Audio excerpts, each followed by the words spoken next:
Hi guys, I know that I look exactly like I did. Oh, forget what I was going to say then. So it's Tuesday, and that means it's Fact Day! Yay! And this is the first lot of facts that I have done. As I was meant to do last week's, but Jess sort of hopped in there, and I didn't want to I didn't really have time to do one, so it would have been really rushed and I wouldn't have been able to work it out as well as I have. Saying that, it probably isn't as well as I think it is. So, I've got one fact for you, and then I've got like stupid laws. Like there's 3 stupid laws I'm going to tell you, or 4 stupid laws, and then I'm going to show you a picture which I just want to show you because it's my favourite picture ever so far. So fact number 1,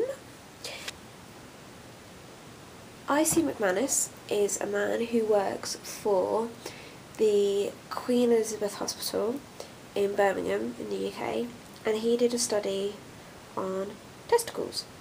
And I think it's like the scrotal formation, or the asymmetric scrotal formation of humans and statues, or something along those lines. This is a study that he's done, but basically he's looking at whether the scrotum on statues matches up with the human version, and he's come to some quite interesting conclusions.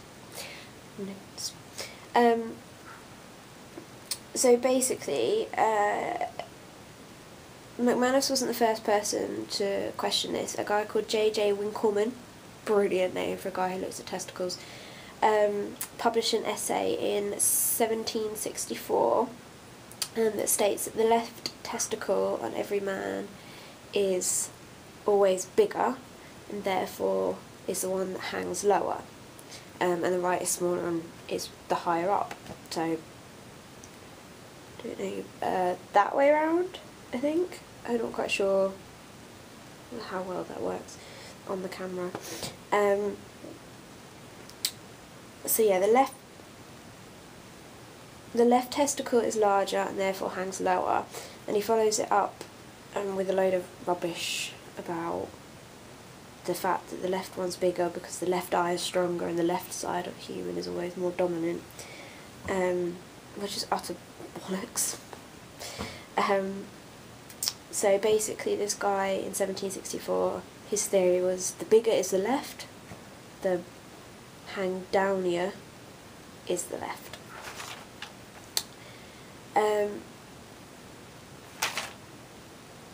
That was followed with McManus, and he looked at 107 statues that were either of the sort of ancient Greeks and Romans, all the way through to like Renaissance statues, and he found that it was the same, that the left one was bigger and also the hang downier.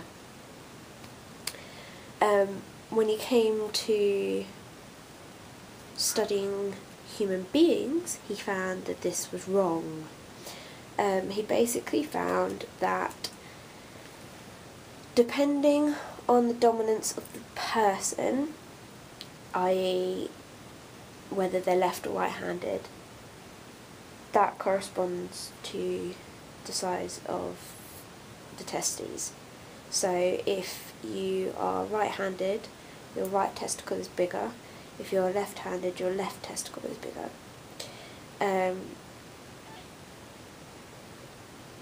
Which is fair enough. Like, you could probably see why that works. When it came to the one which hangs lower, that's where it got interesting. He found that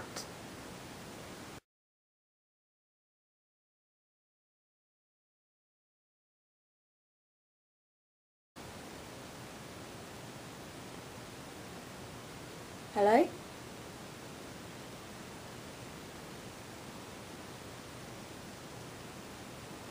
Hello? Freaking myself out. Hello?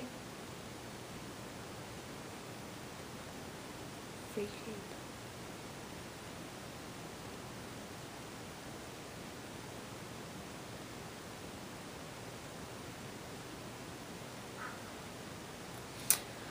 It's our bloody spray machine. It sounds like there's someone rustling around, and it's our spray machine has gone spazzy. Heart was going weird, considering I'm watching a zombie movie.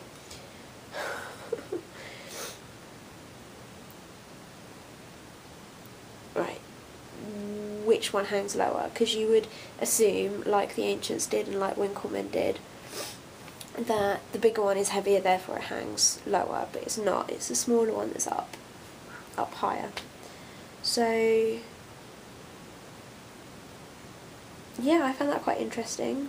I know that's really stupid, but I like the fact that A, the ancient Greeks and Romans and sculptures and people from the 1700s got it wrong, but were still striving to try and work out which testicle was bigger, which one was heavier, and when it actually boils down to it, this guy went and actually looked at loads of statues, and lots of men worked out that the bigger one depends on whether you're right or left-handed, and whichever one's bigger, it doesn't matter, it's still going to be the higher up one.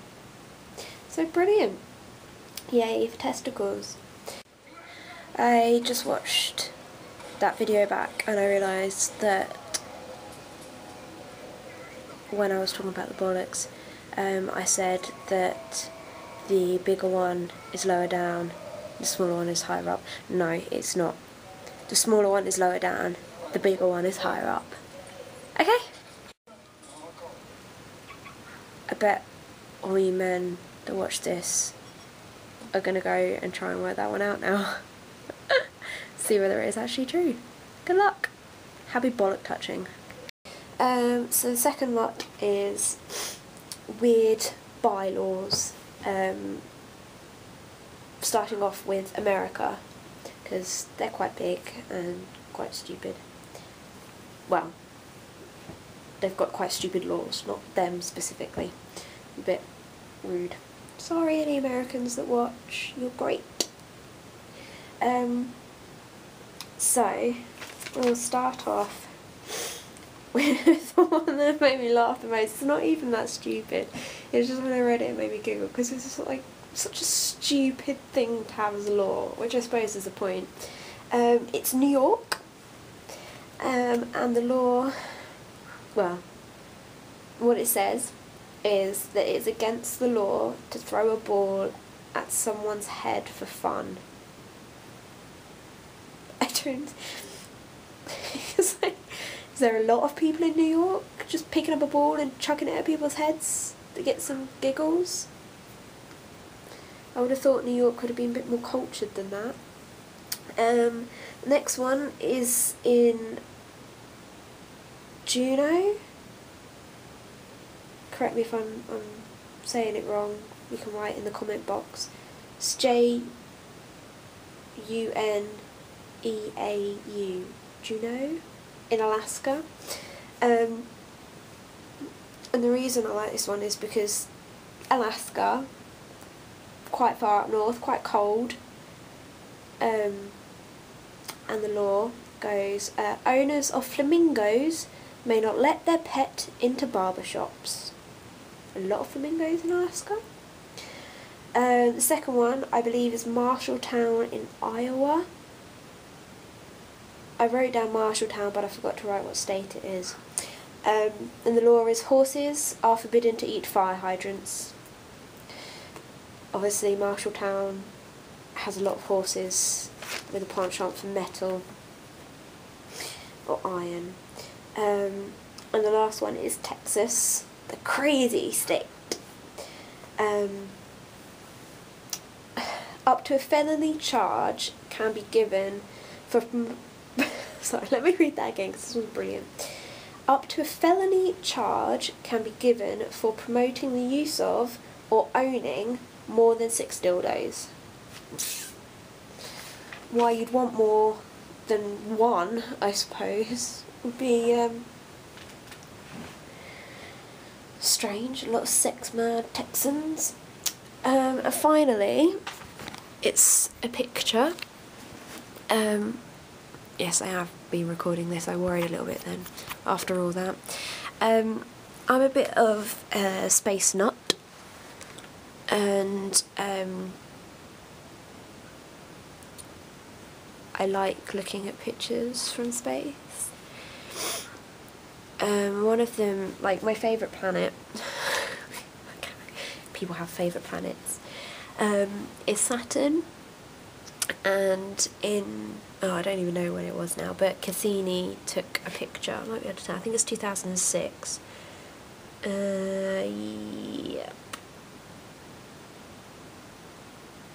Yeah, 2006.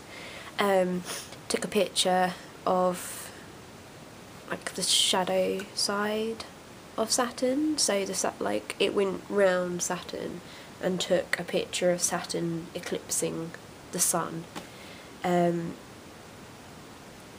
And whether you be able to see this, but that's the picture there. It's a lot bluer on the screen, so I'm sorry you're not kind of getting the full effect, but I'll put a link in the downstairs box and you can come and see the picture yourself, because it's beautiful. It's not even, people look at it and think, well, when I first did, that it's an artist impression, but it's not. It's an actual photograph from the shuttle or the space probe that went past Saturn, and so the sun is behind there, and all of this here is all like sun coming through, and all of the rings are like illuminated. This tiny weeny little dot here is Earth, and I think that's the reason why I like this picture so much, is that it's this gorgeous picture, and then this tiny little insignificant mark which you'd pretty much ignore if you didn't know that it was there. It's us. And I find that really humbling, I suppose, to know that we are so little and just fleeting. So that's my 3 facts. Well, my 1 fact, some stupid laws, and a picture. I promise next time I do the facts, I won't talk about bollocks. Bye!